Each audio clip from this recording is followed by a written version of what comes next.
सज्जना और देवियों, चित्त का असंतोष जीवन की सबसे बड़ी हार है। चित्त का असंतोष, संतुष्ट इस दुनिया में कोई होगा, सब असंतुष्ट है। परे न पूर दिनों दिन छीना, आदमी को पूर नहीं पड़ता और दिन दिन जीवन छीन होता जाता है। पूर पड़ने मतलब है संतुष्ट होना। जो आत्मसंतुष्ट हो गया उसका पूरा हो गया। चीजों से पूरा नहीं होता, आत्मसंतोष से पूरा होता है। चीजें अपूर्ण, काम सब अपूर्ण, जीवन बीत जाता है, आदमी का काम पूरा नहीं होता है और इच्छाएं पूरी नहीं होती हैं। उपलब्धियां जितनी हैं कम लगती हैं सब समय, साधारण और बड़े सब की ही दशा है।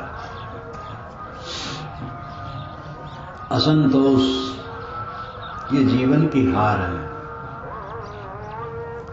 इस हार को जीत में हम कैसे बदल सकते हैं? दुनिया की वस्तुओं को प्राप्त करके नहीं, संग्रह करके नहीं, ज्ञान द्वारा, समझ द्वारा वैसी स्थिति अपना करके उस दशा को पा सकते हैं। पांचों ज्ञान इंद्रियों द्वारा विषयों के प्रति आकर्षण अनादिकालीन है। शब्द, स्पर्श, रूप, रस, गंध, ये 5 विषय। छठा विषय दुनिया में कहीं नहीं। और सारा संसार जितना भौतिक जगत है, ये 5 विषय मैं है। इनका राग, इनका मोह, इनकी आसक्ति अनादिकालीन है।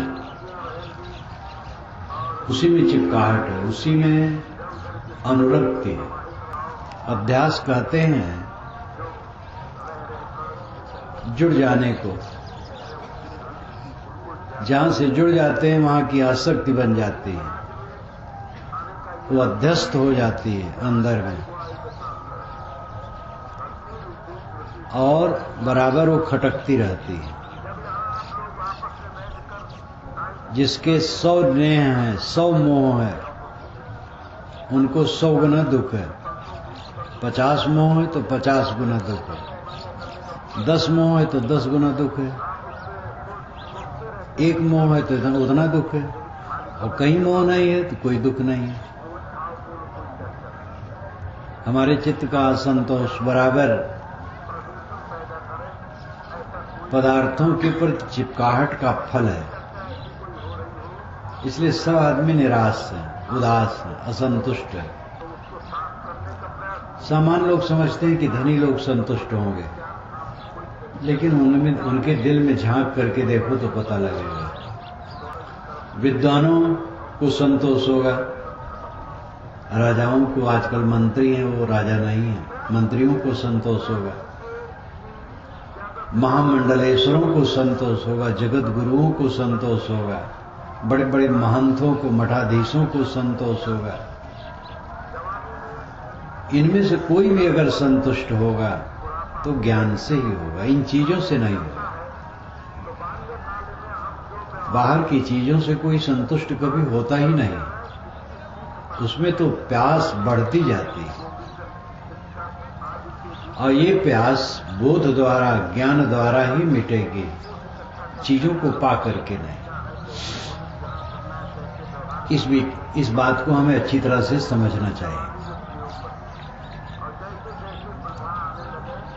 समझना ही मुश्किल होता है, लोग समझते कम हैं, समझने की चेष्टा ही नहीं करते हैं। जो लोग समझ लेते हैं वो वैसा प्रयास नहीं करते हैं। प्रयास न करने से फल नहीं होता है। समझना जरूरी है और प्रयास करना जरूरी है।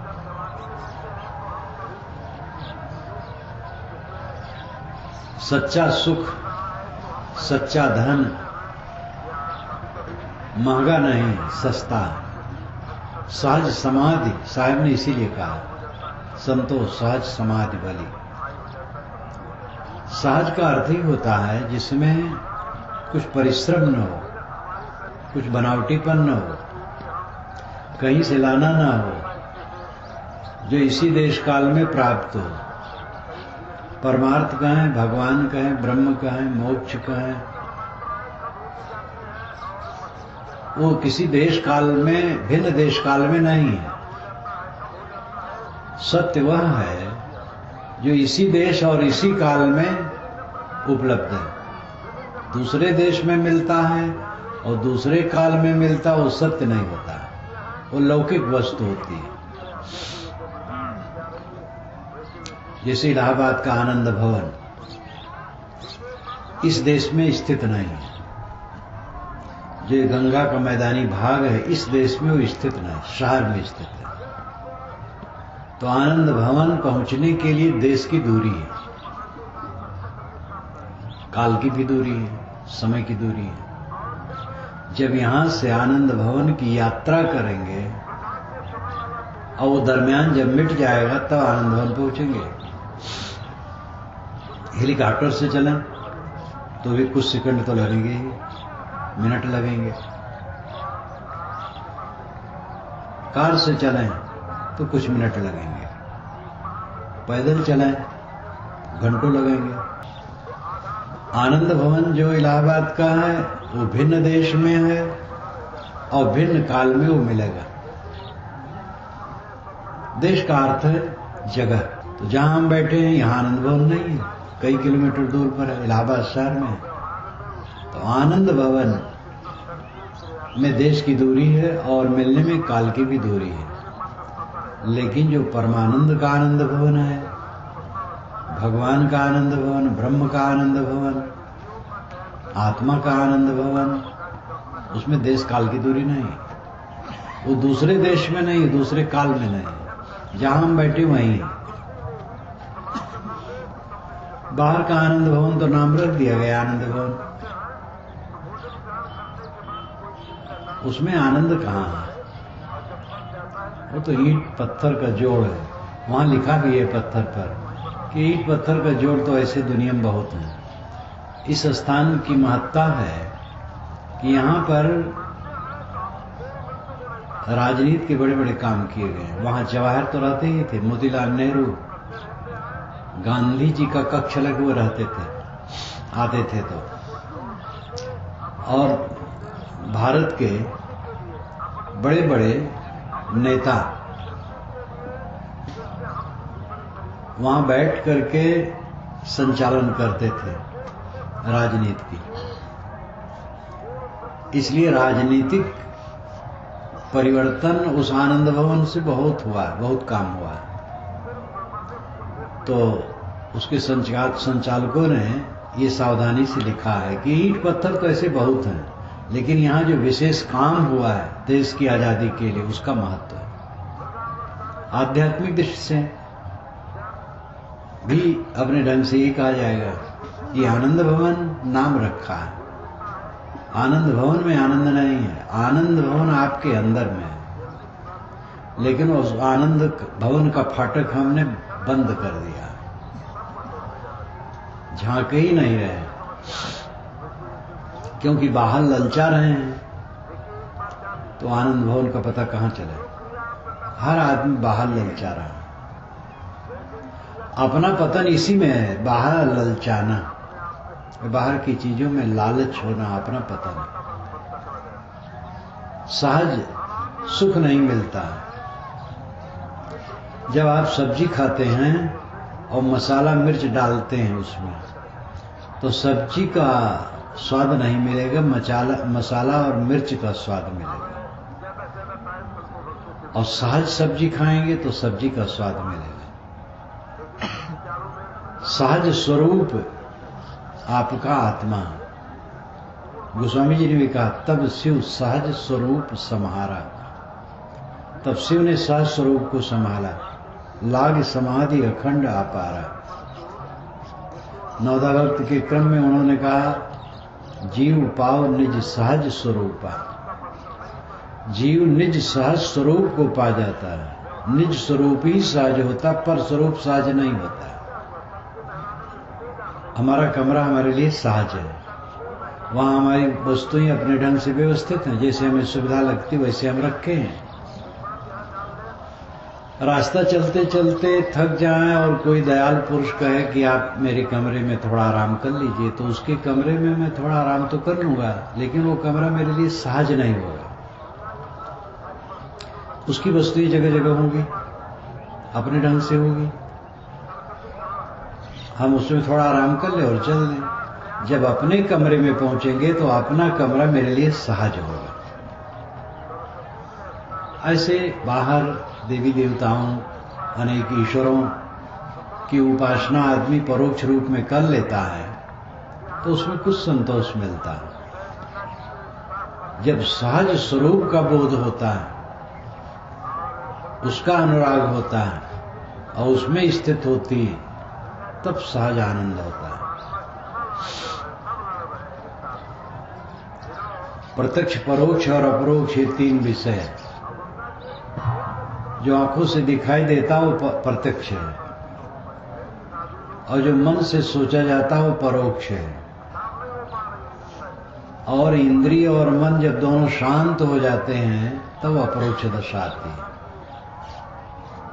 आंखों से देखते हैं, कान से सुनते हैं, नाक से सूंघते हैं, चाम से छूते हैं, जीभ से चखते हैं। ये पांचों विषय प्रत्यक्ष है। सारा संसार प्रत्यक्ष में डूबा है, इन्हीं पांचों विषयों में रम रहा है, इन्हीं को धन मान रहा है, और इन्हीं के रोग में वो निरंतर पीड़ित है। कुछ जीव इनसे ऊपर उठते हैं तो परोक्ष में कुछ खोजते हैं।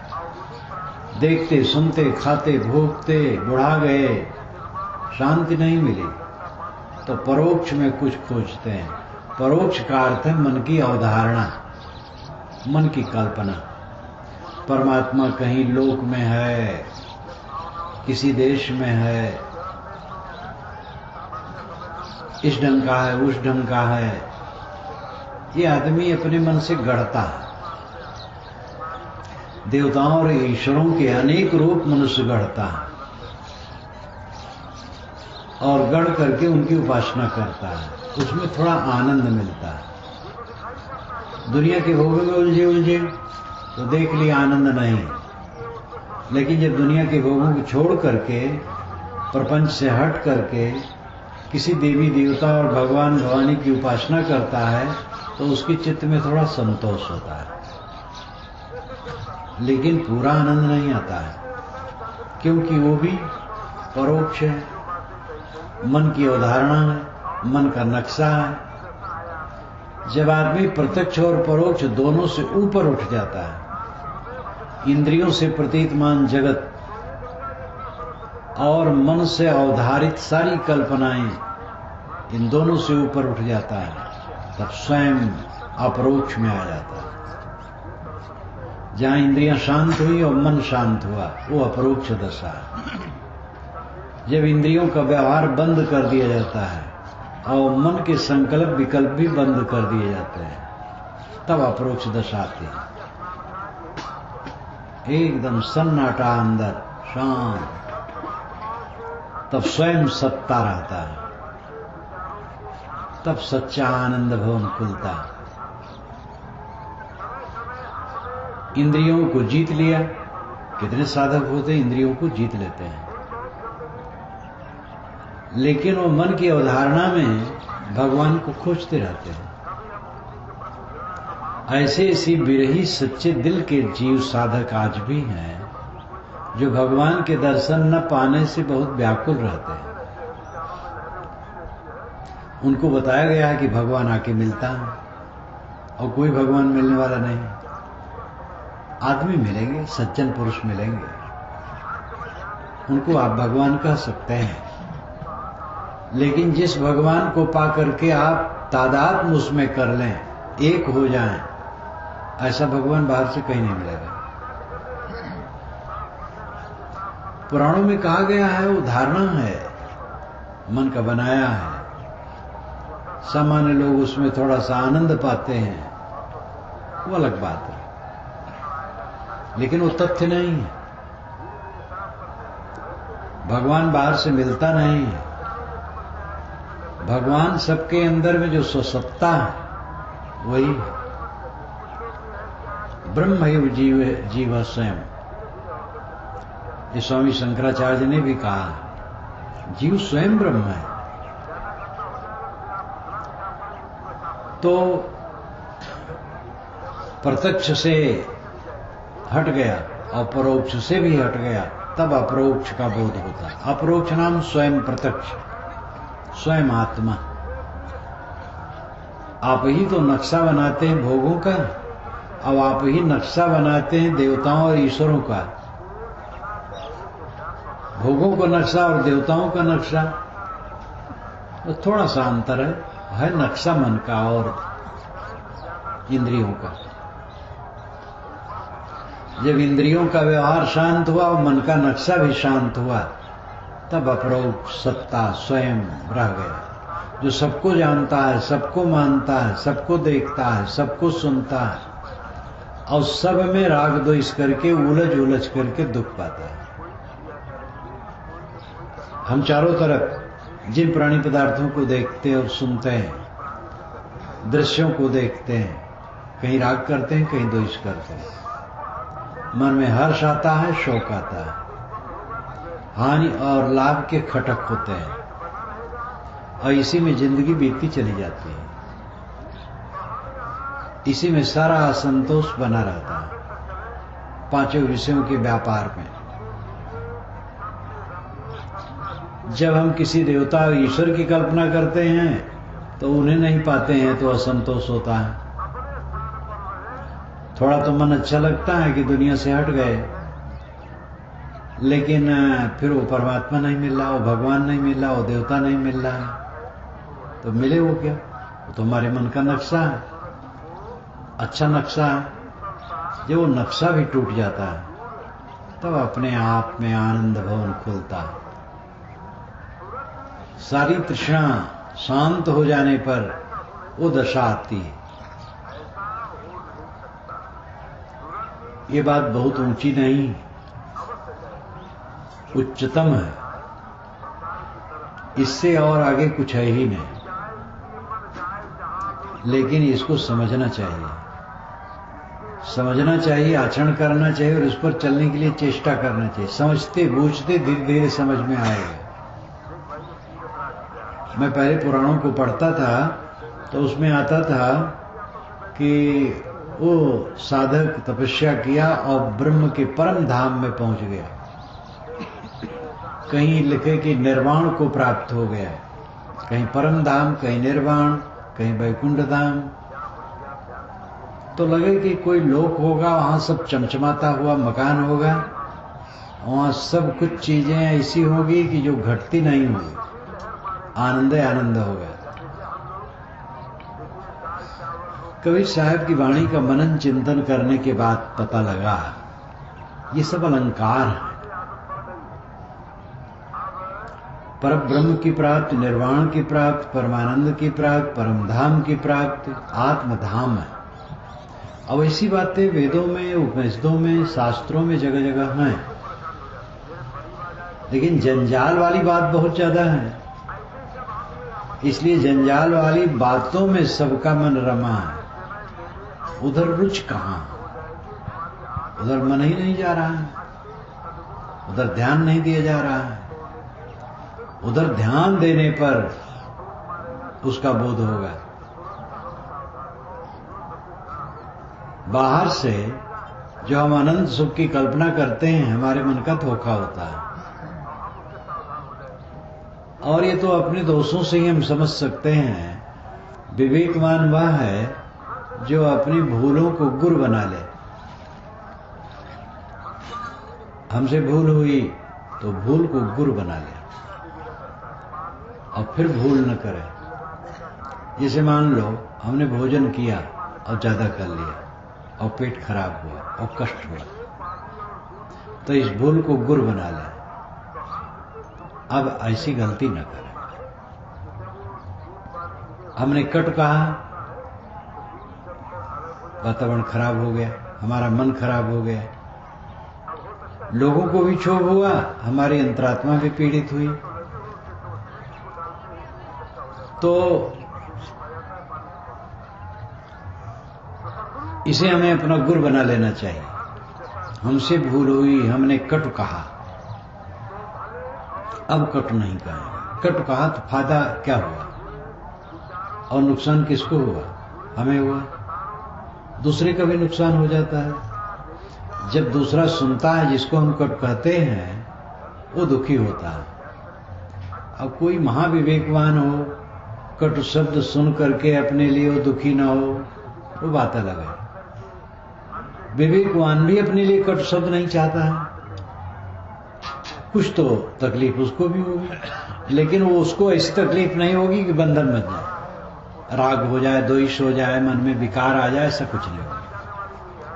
बुरा लगेगा उसको भी, लेकिन द्वेष नहीं करेगा। तो अपने को क्षोभित किए, दूसरे को क्षोभित किए। कट शब्द मैंने कहा, स्वयं को क्षोभित किया और दूसरे को क्षोभित किया, इसलिए जग जाए। अब ऐसा काम न करें। अपनी त्रुटियों को अपना गुरु बना ले। समझदार वह है जो अपनी त्रुटियों को अपना गुरु बना ले। गुरु एक होता है जो सद्गुरु होता है, जिसका बोध सही है, जिसकी रहनी सही, वो सद्गुरु है।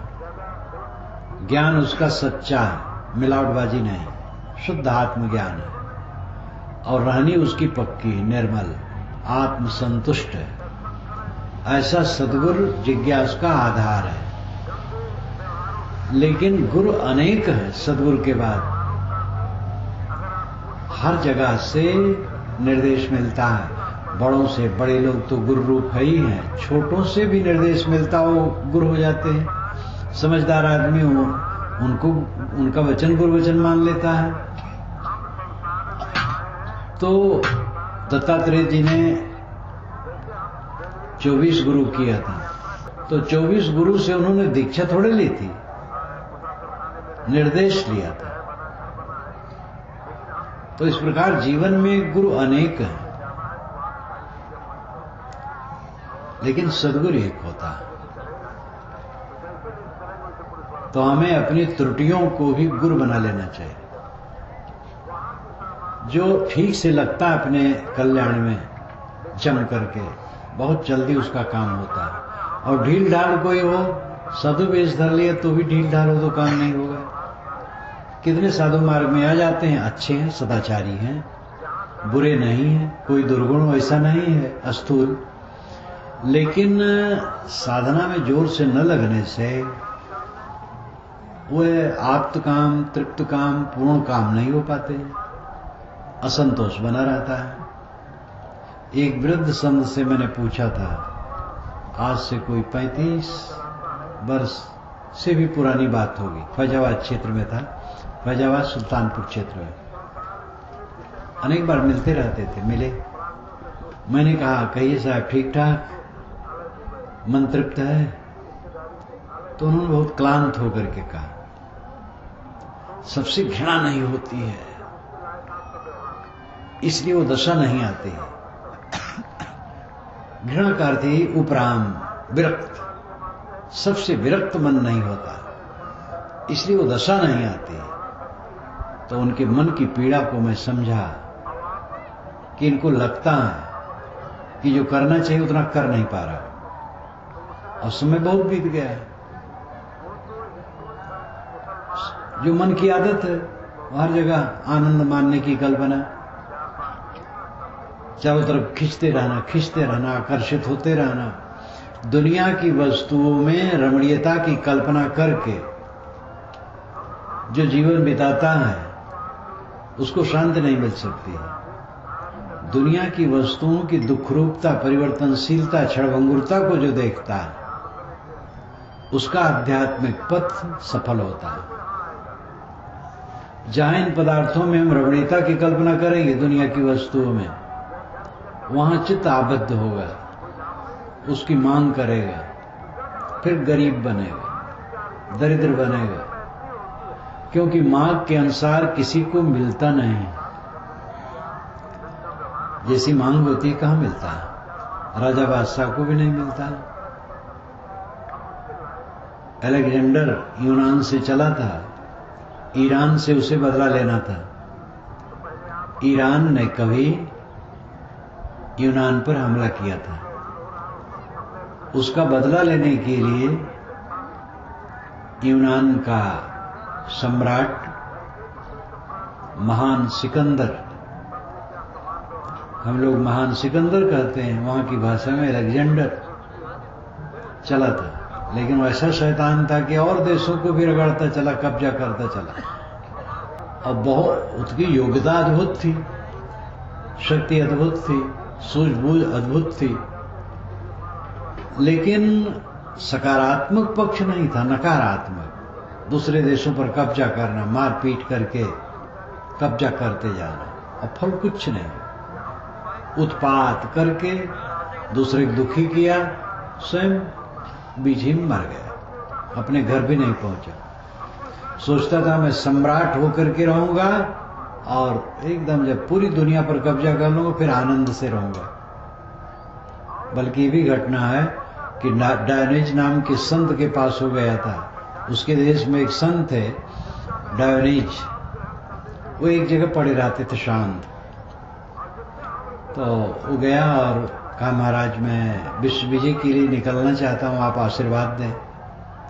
तो उन्होंने कहा कि विश्व विजय करके क्या करोगे, फिर तब आनंद से रहेंगे। तो उन्होंने कहा मैं तो ऐसे ही आनंद से हूं, आ जाओ मेरे पास। तो वो चकित रह गया, बात बहुत अच्छी लगी, वहां से चला। पहले तो ये कहा महाराज कुछ आज्ञा दे, सेवा आपका करना चाहता हूं। उन्होंने कहा तुम धूप लेके खड़े हो, हट जाओ, बस सेवा हो गई। बड़ा निष्पक्ष संत था। तो जब चला तो अपने मंत्रियों से कहा कि या तो मैं विश्व विजय करूंगा या तो डायोनिज जैसा संत बन जाऊंगा। तो डायोनिज जैसा संत तो नहीं बना, शक्ति तो थी, बन जाता। वो विश्व विजय में चला जिसकी कभी पूर्ति नहीं है। संसार की इच्छा की पूर्ति कभी नहीं होती है। वसुधा काहू की न भई, ये वसुधा किसकी हुई? बड़े बड़े राजे गरजे पूरे जगत पर कब्जा करने के चक्कर में, अंत में हुआ क्या? उसी मिट्टी में मिल गए। एक कहावत है कि एक राजा ने घोषणा की कि मैं जमीन बेचना चाहता हूं, इसलिए लोग खरीद सकते हैं। तो एक आदमी गया राज दरबार में, कहा हुजूर दाम क्या है, भाव क्या है? उन्होंने कहा 100 रुपया घंटा। कहा महाराज समझा नहीं। राजा ने कहा 1 घंटा में तुम जितनी दूर तक चल लो चाहे दौड़ लो, पूरी छूट है। धीरे धीरे चलो, जोर से चलो, दौड़ के चलो, पूरी छूट है। 1 घंटा में जितनी जमीन घेर लो दौड़ करके, चल करके, उसका दाम 100 रुपये। कहा महाराज ठीक है। एक जगह पत्थर गाड़ा गया, वहां से दौड़ना शुरू किया। तो और ले लो, रुपये उसके काफी थे। और दौड़ लो, थोड़ा और दौड़ो। दौड़ते दौड़ते दौड़ते एक जगह गिर गया और मूर्छित हो गया और मर गए। तो लोगों ने कहा यही जहां गिरा है यही इसकी जमीन है, वहीं खोद करके गाड़ दिया। ये कहानी चाहे बातों को समझाने के लिए हो, लेकिन तृष्णा को देखते हुए बिल्कुल यही दशा है। दौड़ते दौड़ते गिरे, बस खत्म, वही अपनी जमीन। यहां इस वसुधा पर किसने कब्जा किया? कोई कब्जा नहीं कर सकता। ये वसुधा काहू की न भई, सदा रहे सुख संयम अपने वसुधा आदि कुमारी। कबीर साहब कहते हैं सदा सुख अपने पर संयम करने से होगा। वसुधा तो आदि से कुमारी है, वसुधा जो वस को धारण करे, धन को धारण करे, वो पृथ्वी। पृथ्वी कुंवारी, इसको कोई ब्याह नहीं पाया आज तक, न ब्याह पाएगा। दो आदमी रस्सी फेंक करके जमीन बांटते, यहां से मेरा यहां से तेरा। जमीन मानो हंसती, मूर्खों तुम दोनों मेरे हो, मैं तुम्हारी नहीं। इसी पर तो साहब ने कहा, माटी कहे कुम्हार से तू रुत मत रौंदे मोह, एक दिन ऐसा होएगा मैं रौंदूंगी तो। और लकड़ी कहे लोहार से तू मत जा रहे मोह, एक दिन ऐसा होएगा मैं जा रहूंगी तो। एक दिन आएगा शरीर जल जाएगा, मिट्टी में गल जाएगा। तो ये तृष्णा मनुष्य की जो है, ये पूरा नहीं पड़ने देती। सबके अंदर में असंतोष की भट्टी चलती रहती।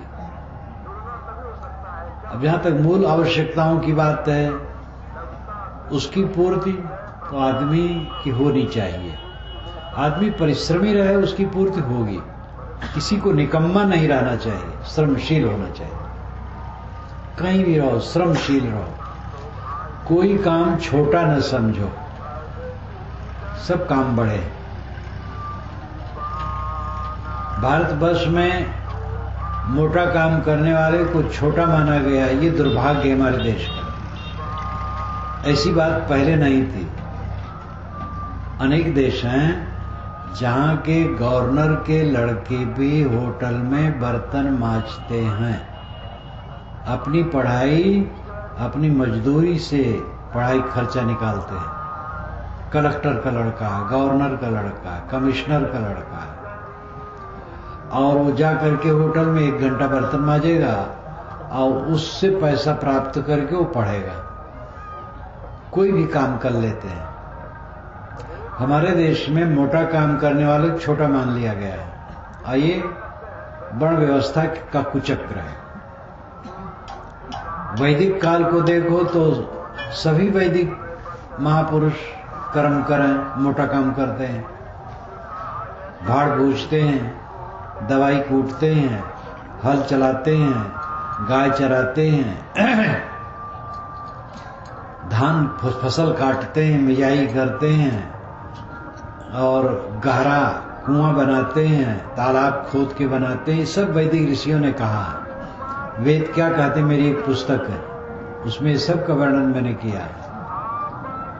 वेद के सारे ऋषि कर्मकर हैं। सब चरवाहे तो सब है, सब गाय चराते हैं। और कहते हैं चरवाहे क्या अकल हो सकती है, अहिर को अकल नहीं। जो चरवाहा हो वही तो अहिर। वेद के सब ऋषि अहिर हैं, चरवाहे हैं। और वेद के मंत्र को आप देखो, अब बढ़िया प्रांजल, काव्य शक्ति, और सामान्य वर्णन और उच्च वर्णन। श्री कृष्ण महाराज को तो आप जानते ही हैं, चरवाहे थे। श्री कृष्ण महाराज जैसे चरवाहे मिले तो हम उनको अपने सिर पर बैठाएंगे। तो मोटा काम करने वाला छोटा होता है, ये अज्ञान है। वर्ण व्यवस्था में ये धीरे धीरे बात पक गई कि मोटा काम करने वाला छोटा है। वेद में ऋषि महर्षि हल चलाते हैं। इधर वर्ण व्यवस्था के नाते ब्राह्मण लोग हल की मुठियां नहीं पकड़ते थे, कुदारी से तो गोड़ लेते थे, लेकिन हल की मुठियां पाप। अब भारत आजाद होने के बाद थोड़ा जोतने लगे। तो ये सब दुर्भाग्य। मोटा काम करना पवित्र काम है। कर्म देखो, सामियाना खड़ा है, किसी कर्म के नाते किसी ने कपड़ा बुना है, सिला है, सामियाना बना। ये खंभे को छील करके ठीक किया, दरिया बनाई है। ये सब जो काम करने वाले हैं, मोटे काम करने वाले, यही तो समाज के हाथ पैर हैं। ये छोटे कैसे हैं? तो हर आदमी को श्रमशील होना चाहिए, और कोई काम छोटा नहीं। टट्टी फेंकना छोटा काम नहीं है, बहुत बड़ा काम है। सफाई कर देना, लेकिन धारणा ऐसी है जो टट्टी करके जगह गंदी कर दे वो बड़ा आदमी है, और जो साफ कर दे वो छोटा आदमी है। कितना उल्टा। और टट्टी सबके पेट में है।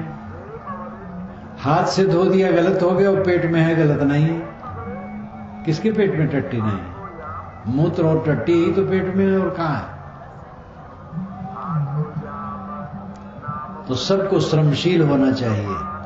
अब आदमी हाथ पैर मारे, खाने पीने की कमी नहीं रहेगा। सबसे कमी है जो हमारे में अज्ञान है, उसको हम समझना नहीं चाहते हैं और निकालते नहीं हैं, इसलिए सारा दुख है। अन्न न मिलता हो कोई दुखी हो, ऐसे भी हैं लोग, लेकिन कम हैं। ऐसे लोग हैं जो अन्न खाते हैं, कपड़े पहनते हैं, घर में रहते हैं और दुख भोगते हैं। सब है करीब करीब। कोई विवेकवान इससे बचा, जिसको विवेक है वही बचा, बाकी सब दुखी हैं। खाते हैं और दुखी, पहनते हैं और दुखी, घर में रहते हैं और दुखी। एक रईसदार स्वभाव के आदमी 1000 रुपए की रजाई के नीचे पड़े थे, मखमली गद्दे में 1000 रुपए की रजाई ओढ़े थे। कहे महाराज मेरे समान दुनिया में कोई दुखी नहीं। और चित्त उनका उद्विग्न रहा होगा किसी बात को लेकर के। असंतोष मनुष्य को बना रहता है तो क्लेश तो होगा ही। असंतोष, अतृप्ति, तृष्णा, इससे हर आदमी जल भून रहा है रात दिन। इस असंतोष से ऊपर उठना हमारा काम है। सच्चा भजन यही है, इसको समझें। असंतोष से ऊपर उठें। असंतोष हमारा बनाया है, भोग की इच्छा करके हम असंतुष्ट हैं। सांसारिक कामनाओं में पड़ करके असंतुष्ट हैं। ये विवेक रखें कि खाने को मिल जाए थोड़ा, और पहनने को मिल जाए थोड़ा, और सोने की जगह मिल जाए, और मन अच्छा रहे, बस सब सुख है। खाने की चीज कौन बढ़िया होती है? जो गरीबों का भोजन होता है वही बढ़िया भोजन है। रोटी सेक लिए या भात उबाल लिए, उसके साथ दाल सब्जी नहीं मिला तो कोई बात नहीं, नमक से दाल सब्जी मिल जाए तो ठीक है। ये साधारण भोजन है, यही असली भोजन है। और जितना तलो भुनो, जितना घी तेल मेवे मसाले उसमें लगाओ, उतने गड़बड़ होगा, समझ लो। सादा भोजन हो और कुछ टुकड़े कपड़े के हों लपेटने के लिए, और सोने की जगह हो, और मन शीतल हो, बस आनंद कंद। इस स्थिति में जो अपने को रखने को सोचेगा वो दुखी नहीं होगा। और जो बिल्डिंगें देखेगा दूसरे की, कार देखेगा, प्रभुता देखेगा, बड़ाई देखेगा, वो दुखी रहेगा। राम के समान श्याम नहीं, और श्याम के समान राम नहीं। राम अपने में अद्वितीय है, श्याम अपने में अद्वितीय, आप अपने में अद्वितीय। किसी की तुलना में मत पड़ो। अगर तुलना करना हो तो अपने से कम वालों की तुलना करो। एक मियाँ जी मस्जिद जा रहे थे और नमाज पढ़ने, दोपहर का नमाज, चिलचिली धूप थी और जूते नहीं थे, तो बारंबार अल्लाह ताला को कोस रहे थे, या अल्लाह ताला तूने इतना भी मुझे नहीं दिया है कि मैं जूती पहन सकूं। जब मस्जिद के सामने गए तो एक अपंग आदमी पड़ा था वहां, कपड़ा बिछा था उसके सामने और पैर दोनों कटे थे, वहीं पड़ा था। कोई कुछ डाल देता था, उसी से गुजर करता था। तब मुल्ला ने कहा, खुदा तेरी क्या शुक्रिया अदा करूं, तूने मुझे पैर तो दिया है, भले जूती नहीं है इसके तो पैर भी नहीं। उसको देख करके संतोष हुआ। हमें अगर तुलना करना है तो सदैव अपने से कम वालों की तुलना करें, ज्यादा वालों की न करें। ज्यादा वाले करोगे तो जी जलेगा और कुछ फायदा नहीं होगा। कम वालों की तुलना करो। और तुलना तो कमजोरी है। कबीर साहब ने कहा, मन मस्त हुआ फिर क्यों बोले, हीरा पायो गांठ गठियाओ, बार बार वाको क्यों खोले, हल्की थी तब चढ़ी तराजू, पूर्व भया तब क्यों तोले। साहब कहते हैं जब आदमी हल्का होता है तब वो तराजू पर चढ़ता, पूरा हो जाता है तब नहीं तोलता है। हल्का का मतलब है तृष्णा वाला, पूरा हो तृप्त हो गया तो तुलना करते नहीं। जो तृप्त है, आत्म तृप्त है, वो तुलना नहीं करता है। मन अडोल अचल मस्त, सारा रंग क्षणी में भंग होता है। बड़े बड़े रजवाड़ों के राज छूट गए। अभी कितना दिन हुआ है, 60 वर्ष हुए हैं भारत आजाद हुआ, और सैकड़ों रजवाड़ों को अंग्रेज गवर्नमेंट स्वतंत्र करके गई थी, लेकिन हमारी सरकार ने उनको मिला लिया, और कुछ नहीं मिलना चाहिए उनको पीट पाट करके ठीक कर लिया। पटेल जी थे खूब गरम बढ़िया आदमी उन्होंने डंडा चला करके ठीक किया। राजकोट, सौराष्ट्र में राजकोट, गुजरात के पश्चिमी हिस्से में सौराष्ट्र, उसमें राजकोट सबसे बड़ा शहर है। वहां तो कई वर्षों से मेरे कार्यक्रम होते, इस वर्ष भी है। तो वहां के सर्किट हाउस में राजाओं को उन्होंने बुलाया था, पटेल जी ने। पहले 26 जनवरी का प्रदर्शन दिल्ली में दिखा दिया था अपने अस्त्र शस्त्र का उन लोगों को। फिर वहां बुलाया और मीटिंग हुई और कहा कि आप लोग दस्तखत कर दीजिए, आजाद भारत में मिल जाइए, अलग न रहिए। कई लोग किए, लेकिन जाम राजा गरमा के उठा, जामनगर का राजा, कहा मैं दस्तखत नहीं करूंगा। तो उठ करके चले अपनी कार पर बैठने के लिए। तो पटेल जी ने कहा अपने और अन्य साथियों से कि जरा राजा साहब को मैं कार तक छोड़ा। तो गए। जब एकांत हुए तो पटेल ने कहा, आपने 26 जनवरी को हमारा प्रदर्शन दिल्ली में देख लिया अस्त्र शस्त्र का, 1 घंटा नहीं लगेगा आपके लिए इसलिए समझ जाइए। तो तुरंत आकर के दस्तखत कर दी। तो पटेल अद्भुत पुरुष थे। जो स्वतंत्र नहीं थे उन छोटे छोटे राजों को मैंने कई देखा है, ऐश्वर्य था उनके पास, और कुछ ही वर्ष में उनका ऐश्वर्य ऐसा उड़ गया पता ही नहीं लगा कहां गया। इधर भारत आजाद होने पर मंत्रियों को देखा, कितने मंत्री चले गए, प्रधानमंत्री कितने चले गए, देर नहीं लगती है। यहां का सारा ऐश्वर्य पानी की बुलबुली की तरह है। इसमें जो जितना मोहेगा लोभेगा वो अंतिम स्थिति नहीं पाएगा, शांति नहीं पाएगा। अपने मन को समेटो, संतुलित बनाओ, अंतर्मुख करो। मैंने शुरू में कहा था सबके चित्त में असंतोष असंतोष असंतोष, पूरा नहीं पड़ता, तृप्त नहीं होता है। और तृप्त नहीं होगा तो जीवन का फल नहीं है। ये बात समझना बहुत पेचीदा है, बहुत मुश्किल है। इंद्रियों का प्रवाह भोगों में है, लगता है वही मालटाल, ये मालटाल लगता नहीं, इसका परिचय नहीं है। अपरिचित रास्ता है, बाहर से उदास हो जाओ, अंतर्मुख हो जाओ तो अंतर में क्या होगा समझ में नहीं आता। लेकिन भाई समझो, परमानंद, परम तृप्ति, परम सुख चाहते हो, जो आनंद कभी न घटे वो परमानंद अंदर है। आनंद भवन, बाहर का आनंद भवन इलाहाबाद शहर में है, उस देश काल में है, शहर रूपी देश में है, और चलने में समय लगेगा तो भिन्न देश और भिन्न काल में है। लेकिन आपका जो आनंद भवन है इसी देश इसी काल में, जहां बैठे हो वही है।